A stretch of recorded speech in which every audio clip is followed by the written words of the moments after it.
Imagine a time long, long ago, even before the great Mauryan Empire and the famous Emperor Ashoka.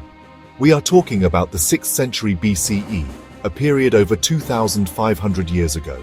The Indian subcontinent was not one single country. It was a vibrant patchwork of many different kingdoms and republics, each with its own ruler, its own army, and its own unique way of life. These powerful and large territories were known as the Mahajanapadas. The word Mahajanapada comes from Sanskrit. Maha means great, Jana means people or tribe, and Pada means foot or territory. So together it means the great realms of the people. These were the first major states and cities to emerge in India after the decline of the Indus Valley civilization. Texts like Buddhist and Jain manuscripts list 16 of these great kingdoms that stretched across the northern plains. The 6th century BCE was a period of great transformation across northern India, often called the Second Urbanization. Now, cities were once again becoming centers of life.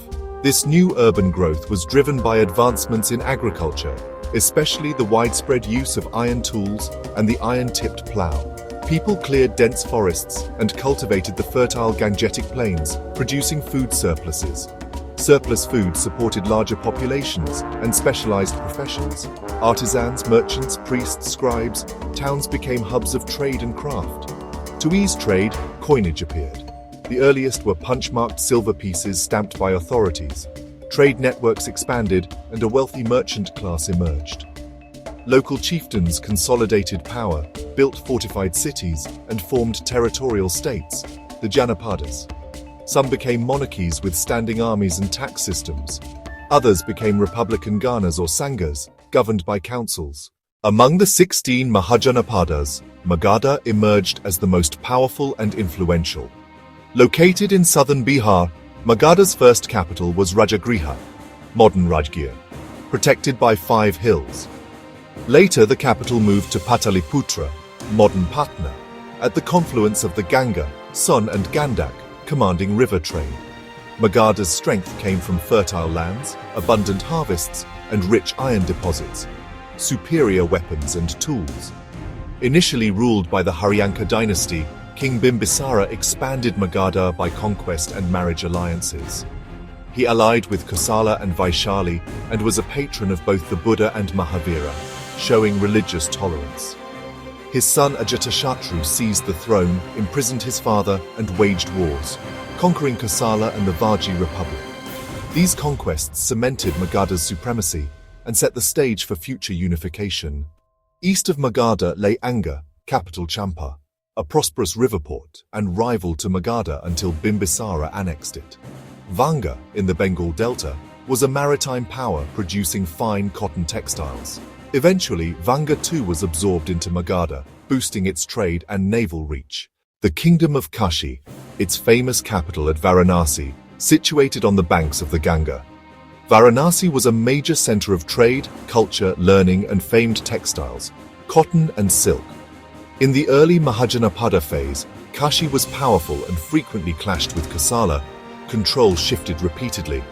Kosala, northwest of Kashi in modern Awadh, had its capital at Shravasti, a prosperous city and major hub on the Uttarapatha trade route. Under King Prasenajit, Kosala reached its peak. He even allied by marriage with Bimbisara, but peace was short-lived. Ajatashatru's wars and internal strife weakened Kosala. Ultimately, it was absorbed into Magadha. West of Kashi along the Yamuna lay Vatsa, capital Kaushambi, a fortified, prosperous crossroads city near modern Prayagraj. Vatsa was ruled by King Udayana, famed in drama and legend for love, adventure, and diplomacy, with neighbors including Magadha and Avanti. Strategically placed on trade routes, Kaushambi thrived, yet regional shifts eventually allowed Magadha's rise to overshadow Vatsa. Like many kingdoms, Vatsa was ultimately drawn into the expanding Magadhan orbit.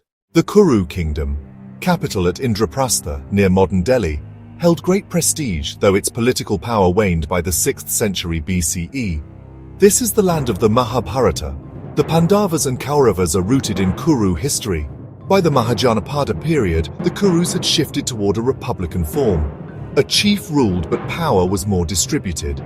They carried prestige, but were no longer dominant in contests for imperial power.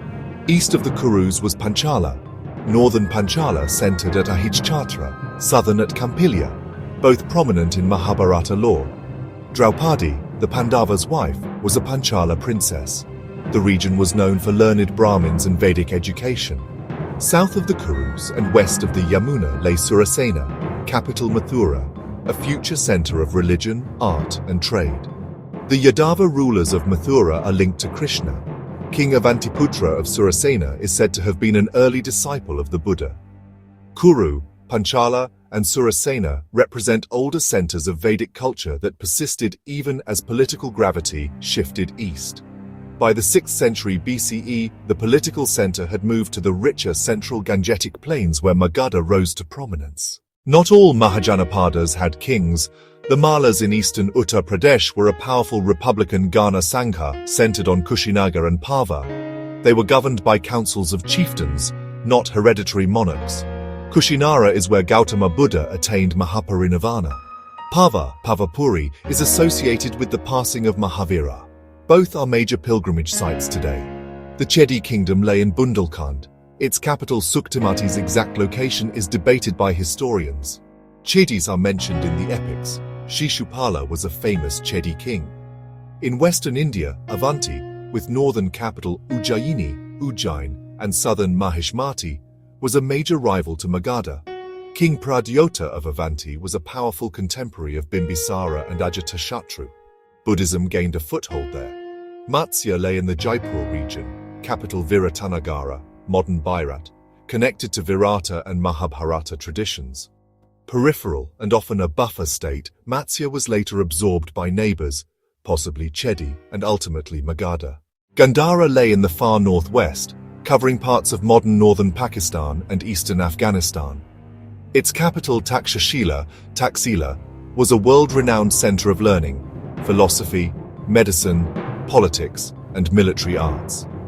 Gandhara's strategic location on routes to Central Asia and Persia made it cosmopolitan and wealthy. In the later 6th century BCE, Gandhara came under Achaemenid influence and was incorporated as a satrapy by Darius I. Adjacent was Cambodia, likely covering parts of Afghanistan and Tajikistan, famed as superb horsemen and breeders. Their horses were prized across India, making Cambodia militarily and economically significant. Asaka was unique, the only Mahajanapada entirely south of the Vindhyas, on the Deccan Plateau along the Godavari. Its capital Pudana, is less documented in northern texts, but Ashoka linked north-south trade routes. Together, the 16 Mahajanapadas created a dynamic, competitive age of statecraft, conflict, diplomacy, trade, and religion. Their administrative systems, economic networks, and cultural innovations were inherited and scaled by the Mauryan Empire, creating a legacy echoing for millennia.